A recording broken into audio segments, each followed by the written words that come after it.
శ్రీమాత్రే నమః. మీరెప్పుడైనా గంగహారతి చూసారా?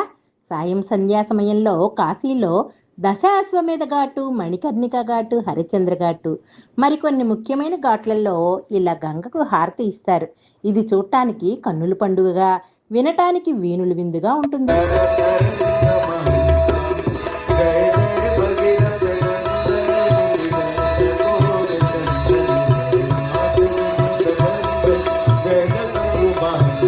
ఆ హారతి పాటలలో ఏకహారతి నుండి నక్షత్ర హారతి వరకు చాలా అద్భుతంగా ఇస్తారు.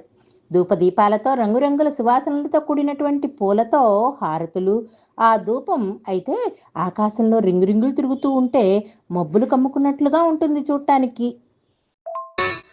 ఆ హారతిని చూడటానికి కాశీకి వచ్చిన భక్త బృందం అంతా కూడా సాయంత్రం 6 గంటలకల్లా పక్షులు వాలినట్లుగా అక్కడ